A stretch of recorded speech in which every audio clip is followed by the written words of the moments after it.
This here's how to make a center channel theater speaker for fun, basically, out of some old speakers that I got from a Pioneer rear channel kit. Some cutouts for the holes here. You're going to need a compass to get in the center of that. Basically what I did is just roughly estimated that, the center of that, to this rubber outline here. Poked it through there, then just took a little razor. It's probably not the safest way to do it, but cut it out with these lines here to get them decently perfect. It's just a box of old crappy soda, and I'm sure you could find a better box to suit this better with, but this is what I got for now.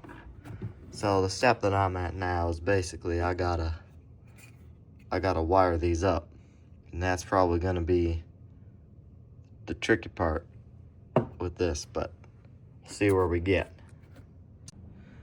Well, got some wire stripper. Strip these wires here. This is what has to happen in order to make these two speakers work at the same time. Now, since the center channel, they're not going to be different outputs. They're going to be the same input, and they're going to output the same sound. So we have to have the red from this speaker go to the red wire at the back. Red from this, go there. Black, negative, negative. It's gonna look like this in a diagram format in this box. All right. Well, this may be some of the most sketchiest wiring of all time, but it should work. I'll wrap this in duct tape because it didn't have any electrical tape. Should be fine. What I used is just a couple of these crimps here, 16 gauge. Yeah, 16 gauge. Tied them together.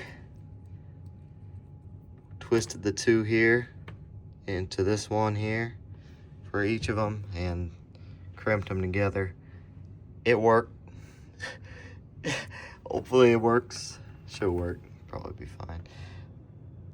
But now we're going to wire this up in the box and to the speakers. So let's get that done. So since I don't have a soldering gun, can't solder it, so I mangled the wires on there. It should be fine right next to flammable paper, but it should be good. So I just got to do the other side, and this says plus and minus, by the way. You can see that the bigger side is usually the plus. It's almost always the plus. So you can try that. So there's the other speaker I got to put in. And yeah, well, I'll show you what it's like when it's done.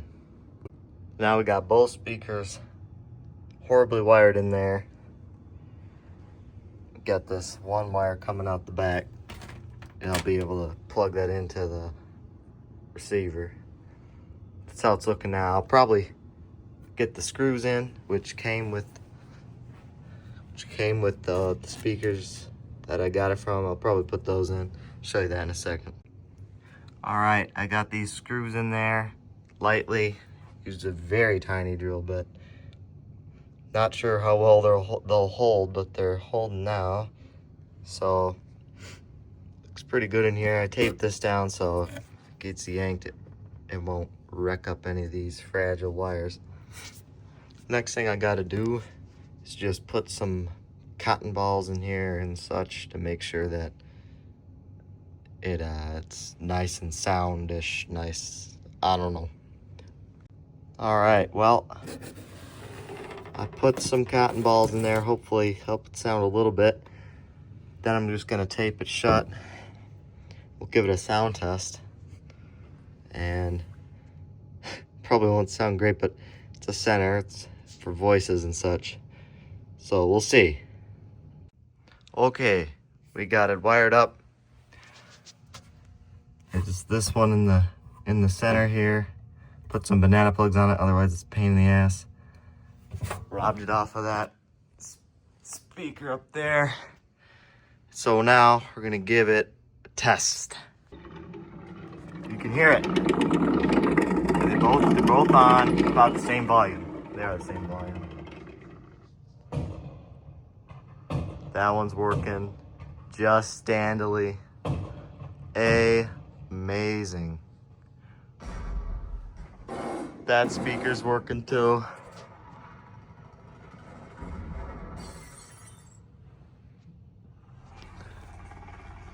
That one's working. Got a full 5.1 now, which is great. That sub is working too. Don't mind the placement of that. That's, I don't know what I'm gonna do about that. There's no other place to put it. But yeah, that's super cool. Super cool project you can do at home. Shut the heck up. Super cool project you can do at home. Build this thing. It's pretty easy. As long as you have like speakers that work, it's good. All right. Thanks for watching.